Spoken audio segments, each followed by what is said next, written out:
दोस्तों, रख हौसला वो मंजर भी आएगा, प्यासे के पास चलकर समंदर भी आएगा। कहना है कि रख हौसला वो मंजर भी आएगा, प्यासे के पास चलकर समंदर भी आएगा।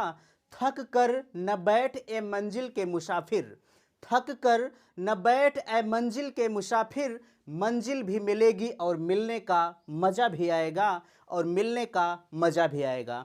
दोस्तों, इसी वाणी के साथ आज हम फिर एक बार आपके सामने उपस्थित हैं, नए उमंग और नए जोश के साथ आपके सामने डीएलएड पाठ्यक्रम पर आज हम आपसे चर्चा करने वाले हैं। आपका बहुत बहुत स्वागत है, अभिनंदन है आपके अपने YouTube channel Aryan Institute Allahabad में। जैसा कि आप देख रहे हैं, आज हम आपसे चर्चा करने वाले हैं प्रथम सेमेस्टर में जो बच्चे अब की बार एडमिशन ले रहे हैं, उनको ये लेकर कन्फ्यूज़न बना हुआ है कि हमें क्या पढ़ना है, कैसे पढ़ना है, क्या करना है आगे।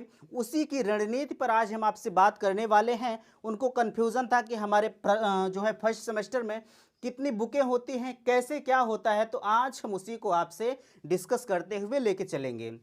ठीक ना। आपके सामने देखिए, प्रथम सेमेस्टर की जितने भी बुकें थी, सारी बुक को हमने यहाँ लिख रखा है, और उसके मार्क भी हमने लिखा है कि आपको कितने मार्क का जो है परीक्षा में कैसे करना है, आपका टोटल मार्क कितना होता है, परीक्षा कैसे होती है। ठीक ना, उसी पर आज आपसे बात करने वाले हैं। देखिए, सबसे पहले यहाँ लिखा हुआ है कि सब्जेक्ट, उसके बाद मैक्सिमम मार्क, और उसके बाद आपका पासिंग मार्क क्या होता है, ये आपको बहुत अच्छी तरह से बताएंगे। आपको इंटरनल मार्क के बारे में बताएंगे, आपका जो है वाइबा होता है उसके बारे में भी हम अभी आपसे चर्चा करते हैं। देखिए, यहाँ लिखा है बाल विकास। अच्छा, एक बात और बताएंगे, आपको हम बुक भी दिखाएंगे। हालांकि हमारे पास सिर्फ आप साहित्य की बुक है, हम आपको साहित्य की बुक भी आपको दिखाते हुए लेके चलेंगे। जैसे आपके सामने लिखा है बाल विकास, बाल विकास एवं सीखने की प्रक्रिया इसका पूरा नाम है। यह आपका 50 मार्क का होता है, आपका 50 नंबर का होता है एग्जाम, और आपको इसमें से 25 नंबर आपको पासिंग मार्क है। 25 नंबर जो है 50 नंबर में पाने की ज़रूरत होती है। ठीक ना, 50 नंबर में 25 नंबर, अगर आप 24 नंबर पाते हैं तो आप इस सब्जेक्ट में फेल होंगे। ठीक ना, इसलिए आपको 25 नंबर कम से कम पाने की ज़रूरत होगी। देखिए, आपके सामने वो बुक रखी गई है, आप इसे बहुत अच्छी तरह से देख सकते हैं। साहित्य प्रकाशन की बुक है। उसके बाद आपको हम पीछे भी दिखाएंगे। देखिए, अच्छा, इसमें क्या होता है कि देखिए, जैसे आप सीधे तौर पर देख सकते हैं कि बाल विकास एवं सीखने की प्रक्रिया, भैया इसमें आपके घर छोटा सा बच्चा जो होगा, जब वह गर्भ में होता है, ठीक ना, तो उसके गर्भ धारण से लेकर जब तक इंसान रहता है, आपको उसी का अध्ययन करना है। जैसे आप जब टीचर बनेंगे प्राइमरी के, तो आपको छोटे बच्चों को पढ़ाना होगा। तो इस बुक में जो बाल विकास और सीखने की प्रक्रिया है, ये बुक आपको इसमें यही सिखाना है, यही सीखना है कि हम बच्चों को कैसे डाइवर्ट करें, कैसे पढ़ाएं, कैसे सिखाएं। इसी सब के बारे में इसमें चर्चा किया गया है बाल विकास एवं सीखने की प्रक्रिया में। एक बार फिर से आप बुक देख लीजिएगा। यही बुक है, साहित्य प्रकाशन की काफ़ी अच्छी बुक मानी जाती है। तो यही बुक मेरे पास है, बाकी और भी आगे मैं आपको दिखाने का प्रयास करता हूँ। आगे आपके सामने लिखा हुआ है, ये फर्स्ट पेपर और सेकंड पेपर अगर हम बात करें आपसे, शिक्षण अधिगम के सिद्धांत।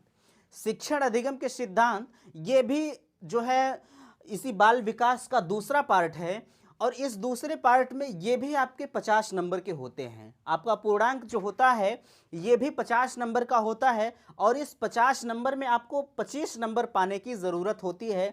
अदरवाइज 25 नंबर के नीचे अगर आप पहुंचते हैं तो आप फेल माने जाएंगे। थोड़ा सा आप इस बुक पर ध्यान देंगे, ये बुक भी है हमारे पास, आप देखेंगे। ठीक ना, शिक्षण अधिगम के सिद्धांत, ये बुक बहुत अच्छी है। साहित्य प्रकाशन की बुक अच्छी मानी जाती है, इसलिए हम आपको साहित्य के ऊपर ज़्यादा जोर दे रहे हैं। ठीक ना, बहरहाल ये कोई मानी बात नहीं है कि आपके एग्जाम में सिर्फ साहित्य से ही क्वेश्चन पूछे जाए। देखिए, सिलेबस सबका एक होगा, चाहे आप साहित्य की पढ़ते हैं, चाहे आप ठाकुर की पढ़ते हैं, आप किसी भी पब्लिकेशन की बुक लेंगे, जो है आपको जो आपका सिलेबस होगा वह सिलेबस सेम होगा। ठीक ना, कोई सिलेबस अलग नहीं होता, आपको सिलेबस के अकॉर्डिंग पढ़ना है। बुक तो बहुत सारी मोटी मोटी होती हैं, आप इसी को लेने जाएंगे, अभी आप चाइल्ड साइकोलॉजी के लेने जाएंगे तो आपको बहुत मोटी मोटी बुक मिलेंगी। ठीक ना, तो इसलिए आप अपने सिलेबस के अकॉर्डिंग चलते हुए पढ़ेंगे। ठीक ना, आपके सामने अगला है विज्ञान। ठीक ना। आपके सामने साइंस लिखा हुआ है। साइंस जो आपका होता है भैया मेरे, वह आपका 25 नंबर का होता है, और उस 25 नंबर में आपको 12 नंबर पासिंग मार्क के रूप में पाने की ज़रूरत होती है। ठीक ना। आपको लग रहा है कि सर हम तो 12 नंबर बड़े आराम से पा जाएंगे, लेकिन ये एक चीज़ आप जान लीजिएगा, जब तक आप पढ़ेंगे नहीं, ये 12 नंबर बच्चों को पाने के लिए फिनाक हो जाता है। ठीक ना। 12 नंबर नहीं मिलता है, अगर आप पढ़ेंगे नहीं तो जाहिर सी बात है आप असफलता की ओर चलेंगे। देखिए, साहित्य की जो बुक है वो साइंस की तो मेरे पास नहीं है, लेकिन उसका कवर फट चुका है, फिर भी हम आपको दिखाने का प्रयास करेंगे। तो सबसे पहले साइंस की बुक आप ठाकुर पब्लिकेशन की देखेंगे। उस ठाकुर पब्लिकेशन में आप इसे देख सकते हैं। ये भी बहुत अच्छी बुक मानी जाती है। बहरहाल अगर आपके पास ये अवेलेबल है तो यही लीजिएगा, नहीं तो आप साहित्य की ले लीजिएगा। ठीक ना। ये भी बुक अच्छी मानी जाती है, आप इसके पीछे देखेंगे, ये काफ़ी अच्छी है। ठीक ना। उसके बाद हम थोड़ा सा साहित्य पर आएंगे। इसका कवर हमारे पास फट चुका था, लेकिन फिर भी हम आपको दिखाने का प्रयास कर रहे हैं। ठीक ना। और इसके पीछे देखेंगे, ये है। ठीक ना। चलिए, अब आपके सामने देखिए आ रहा है गणित। देखिए, जो फर्स्ट सेमेस्टर होता है, कुछ बच्चे जो आर्ट साइड के होते हैं उनके लिए गणित जो है कठिन होता है। लेकिन एक चीज़ मैं आपको बताना चाहूँगा, गणित जैसे जब आप फर्स्ट ईयर जो है फर्स्ट सेमेस्टर में पहुँचेंगे, तो गणित का आपको बहुत बेसिक नॉलेज रखना होगा। ठीक ना। ऐसा नहीं कि आपको इसमें त्रिकोणमिति वगैरह पूछा जाता है, नहीं, इसमें कुछ नहीं ऐसा है। आपको सिर्फ जोड़ घटाव यही सब पूछा जाएगा, गुणा भाग, और इससे आपको हार्ड लेबर में नहीं जाना होगा। ठीक ना। तो आपको गणित का जो है एकदम बेसिक कॉन्सेप्ट रखना जरूरी होता है। थोड़ा सा इस बुक पर आप ध्यान देंगे। ये बुक देख रहे हैं, साहित्य प्रकाशन की बुक है गणित की। ठीक ना। बहुत पतली सी है, अगर आप चाहेंगे तो 6 महीने में बड़े आराम से इसे रट भी सकते हैं। ठीक ना। आप पीछे भी थोड़ा सा देखेंगे, ये बहुत अच्छी बुक मानी जाती है। ठीक ना। चलिए, आपके सामने अगला है सामाजिक विज्ञान। सामाजिक विज्ञान जो होता है आपका, यह 50 नंबर का होता है। ठीक ना। 50 नंबर के एग्जाम में आपको 25 नंबर जो है पाने की ज़रूरत होती है। अगर आप 25 नंबर नहीं पाते हैं तो जाहिर सी बात है हम बार बार यही रिपीट नहीं करेंगे, आपको अच्छा नहीं लगेगा। देखिए, 25 जो है 50 नंबर में आपको 25 नंबर पाने की ज़रूरत होती है। थोड़ा सा आप बुक पर ध्यान देंगे। ठीक ना। साहित्य प्रकाशन की बुक है, काफ़ी अच्छी बुक मानी जाती है। थोड़ा सा आप इसके पहले फ्रंट पेज पर देखेंगे, उसके बाद आप पीछे देखेंगे। ठीक ना।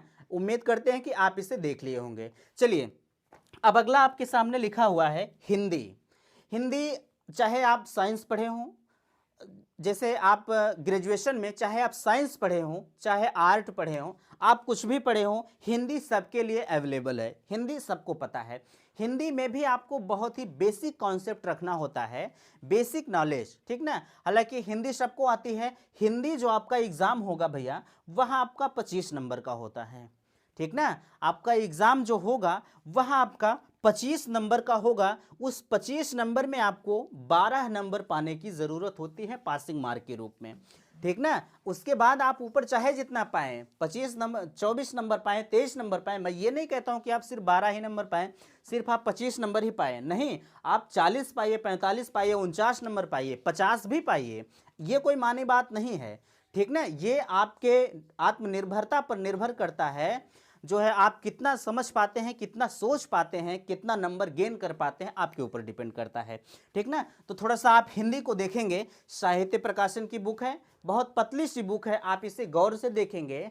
हम इसलिए आपको बुक दिखा रहे हैं क्योंकि जब आप बुक को देखेंगे तो आपको देखकर बड़ा मज़ा आता है। ठीक ना। चाहे हम हो, चाहे कोई भी हो, इसलिए मैं बुक को आपको दिखाने की कोशिश कर रहा हूँ। ठीक ना। चलिए देखिए, अगला आपका है संस्कृत। संस्कृत साइंस के बच्चों के लिए संस्कृत कठिन मानी जाती है, लेकिन कठिन नहीं है। अगर आप थोड़ा सा इस पे डिस्कस करते हैं, थोड़ा सा आप ध्यान देते हैं, तो संस्कृत आपकी बहुत आसान है। जब आप टेट सुपर टेट में पार्टिसिपेट करते हैं तो आपके लिए संस्कृत मस्ट है। उसमें आपको चूज़ करने के लिए आता है कि आप कौन सा सब्जेक्ट लेंगे, संस्कृत लेते हैं कि इंग्लिश लेते हैं। अगर आपकी संस्कृत मजबूत है तो आप संस्कृत लीजिएगा, अदरवाइज आप इंग्लिश की तरफ जा सकते हैं। लेकिन एक चीज़ जानिएगा, संस्कृत में जो है वो आपके लिए पूरा का पूरा नंबर आपको दे के जाती है अगर आप अच्छे से करते हैं। ठीक ना। संस्कृत भी आपकी जो है 25 नंबर की होती है, और उस 25 नंबर में आपको 12 नंबर पाना अनिवार्य होता है। अगर आप 12 नंबर नहीं पाते हैं तो फेल हैं। ठीक ना। आप संस्कृत पर थोड़ा सा ध्यान देंगे। ये आपकी संस्कृत है, ठीक ना। ये भी बहुत पतली सी है, आप यहाँ देख सकते हैं, बहुत पतली सी बुक है और इसके पीछे आप देखेंगे ऐसा आईना नजर आता है, ठीक ना। चलिए फिर लास्ट में आपके बात करते हैं कंप्यूटर की। देखिए कंप्यूटर का नॉलेज अक्सर सबको होता है, ऐसे ही कुछ होते हैं कि जो नहीं जानते हैं, बाकी आप कंप्यूटर का नॉलेज सब रखते हैं। कंप्यूटर का नॉलेज भी आपको बहुत बेसिक रखना है, ऐसा नहीं कि बहुत आपको हार्ड ओ लेवल वगैरह ट्रिपल सी के अकॉर्डिंग रखना होगा, नहीं। आपको जो है ये कंप्यूटर में बहुत बेसिक कॉन्सेप्ट आपको रखना होगा, हालांकि आपको बहुत हार्ड नहीं जाना होगा, आप बेसिक कॉन्सेप्ट को रखते हुए ध्यान से पढ़ेंगे। ये बुक थोड़ी सी मोटी ज़रूर है, लेकिन ऐसा नहीं है कि अगर आप सिलेबस के अकॉर्डिंग पढ़ते हैं तो आपको पढ़कर बड़ा मज़ा आएगा। आपका सिलेबस जो होता है 3, 4, 5 पन्ने का होता है, आप थोड़ा सा कंप्यूटर की बुक को देखेंगे, इसका आईना कैसा होता है, ठीक ना। देख रहे हैं, ये आप बुक को देख रहे हैं, इसके पीछे आप देखेंगे, इसका पिछला हिस्सा ये है और अगला हिस्सा ये है, ठीक ना। इसे आप समझ गए। लास्ट में अब हमने एक नहीं लिखा है, लास्ट में एक शारीरिक शिक्षा होता है। इतने तो आपके जो आप बाहर से, हमने यहाँ लिखा है एक्सटर्नल मार्क, इतने की तो आपका एग्ज़ाम होता है, आप बाहर इसके एग्ज़ाम देते हैं। देखिए ये दो पेपर एक दिन होता है, 2 पेपर आपका एक दिन होता है, 2-2 घंटे के होते हैं, ठीक ना। उसके बाद ये 3 पेपर विज्ञान, गणित और सामाजिक विज्ञान, ये 3 पेपर आपके एक दिन होते हैं, मीन्स दूसरे दिन होते हैं। 2 पेपर जो 25-25 नंबर का है आपका 1 घंटे के होता है, और ये जो सामाजिक विज्ञान का पेपर होता है भैया, ये आपका 2 घंटे का होता है, ठीक ना। आपको एक दिन 2 पेपर देना होगा, पहले दिन तो जो है, उसके बाद दूसरे दिन आपको 3 पेपर देना होता है। उसके बाद फिर आप तीसरे दिन जब आएंगे तो आपको फिर 3 पेपर देना होगा, 25 नंबर का हिंदी और 25 नंबर का संस्कृत, उसके बाद 25 नंबर का कंप्यूटर, ठीक ना। मीन्स पहले दिन आपको 2 पेपर, दूसरे दिन आपको 3 पेपर, और तीसरे दिन आपको 3 पेपर, चौथे दिन तीसरे दिन आपकी कहानी खत्म हो जाती है, ठीक ना। आप अपने भविष्य का निर्णय 3 दिन में करके चले आते हैं, 6 महीने का जो आपका मेहनत रहती है, ठीक ना। चलिए अब यहाँ आपके सामने और आगे क्या है, देखिए आपका अगला जो है वो शारीरिक शिक्षा होता है, चाहे आप शारीरिक शिक्षा कहें, स्वास्थ्य कहें, कला कहें या संगीत कहें, ठीक ना। इसका आपका जो प्रैक्टिकली एग्ज़ाम होता है, हालांकि कॉलेज वाले प्रैक्टिकली आपका इसमें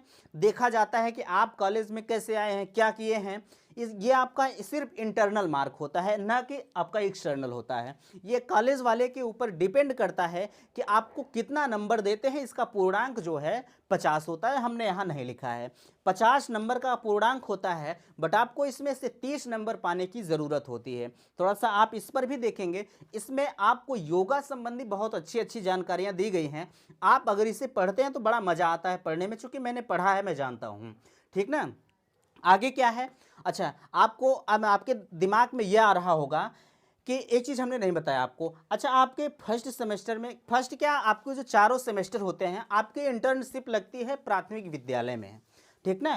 प्राथमिक विद्यालय में आपका मनचाहा कॉलेज मिलता है, प्राथमिक विद्यालय कॉलेज वाले आपके जो है डिसाइड करते हैं कि आपको कहाँ जाना है। उसमें आपकी जो इंटर्नशिप होती है, इंटर्नशिप आपकी जो 100 नंबर की होती है, यह आप एक्सटर्नल के रूप में होता है, और आपका जो इंटरनल के रूप में मीन्स 100 नंबर के एक्सटर्नल और इंटरनल आप प्राथमिक विद्यालय में जाते हैं, वहाँ से आप 100 नंबर लेके आएंगे, और आपका जो इंटरनल होता है वहाँ से आप 100 नंबर को जो है मिलता है, ठीक। अच्छा प्राथमिक विद्यालय में अगर आप जाते हैं, वो डिपेंड करता है कि वहाँ के प्रधानाचार्य जो होते हैं, प्रधानाध्यापक जो होते हैं, आपको कितने नंबर देते हैं, उनके ऊपर डिपेंड करता है, उनके ऊपर निर्भर करता है, ठीक। रही बात कॉलेज की, तो कॉलेज वालों का भी यही नियम होता है कि वो कितने नंबर देते हैं वो निर्भर उनके ऊपर करता है। बट आपका 100 नंबर का दोनों होता है, इंटर्नशिप, आंतरिक परीक्षण और बाह्य परीक्षण, ठीक ना। ये समाप्त हुआ, आप समझ गए, ठीक ना। देखिए और भी आपका जो प्रैक्टिकल होता है, हमने यहाँ प्रैक्टिकल नहीं लिखा है। देखिए जो 50 नंबर का होता है आपका, 50 नंबर में आपको 30 नंबर पाने की ज़रूरत होती है प्रैक्टिकल में, और 50 नंबर में 30 नंबर, और जो आपका 25 नंबर है उसमें आपको 30 नंबर 25 नंबर में 15 नंबर आपको पाने की ज़रूरत पड़ती है प्रैक्टिकल में, ठीक ना। 50 में आपको जो है 30 नंबर और जो है 25 नंबर में आपको 15 नंबर पाने की जरूरत पड़ती है। ठीक ना, इतना आप समझ गए। अब बात आती है कि आपका जो प्रैक्टिकल टोटल होता है, आप लोग टोटल जोड़ भी सकते हैं, हमने आपको बताया है। जो आपका टोटल प्रैक्टिकल होता है आपका जो है 250 नंबर का होता है। कितने का? 250 नंबर का। 250 नंबर का आपका प्रैक्टिकल होता है। और आपका जो लिखित एग्जाम होता है, जो हमने यहाँ लिखा है, लिखित एग्जाम आपका 275 नंबर का होगा। ठीक, 275 नंबर का लिखित एग्जाम होता है। और जो आपका प्रैक्टिकल है वह भैया जो है प्रैक्टिकल आपका 250 नंबर का और लिखित आपका 275 नंबर का होता है। ठीक ना, अगर हम इन दोनों जो है सबको टोटल मिला दें, 200 नंबर आपके जो आंतरिक परीक्षण इंटर्नशिप वाला है, 100 नंबर प्रधानाचार्य आपके देंगे प्राइमरी वाले, और 100 नंबर आप कॉलेज से पाते हैं। तो आपका जब इन टोटल सबको मिला दिया जाएगा तो टोटल मिलाने के बाद होता है हमारा दो जो है 5 हुआ, यहाँ 7 5 12 2 2 4 2 6 725 नंबर आपका टोटल बनता है। मीन्स आपकी परीक्षा जो होती है, आपको फर्स्ट सेमेस्टर में नंबर गेन करना होता है। 725 नंबर में आप कितना नंबर लेके आते हैं यह निर्भर आपके ऊपर करता है। ठीक ना, हमने आपको बहुत अच्छी तरह से समझाने का प्रयास किया, बट आपको कहीं भी अगर समस्या आती है तो आप कमेंट बॉक्स में जाएंगे और कमेंट करने की कोशिश करेंगे। नेक्स्ट हम अगले दिन अपने वीडियो में आपको हर कमेंट का रिप्लाई देने की कोशिश करेंगे। और अगर वीडियो पसंद आया है तो चैनल को सब्सक्राइब करें और अपने दोस्तों में शेयर जरूर करें। थैंक्स, धन्यवाद।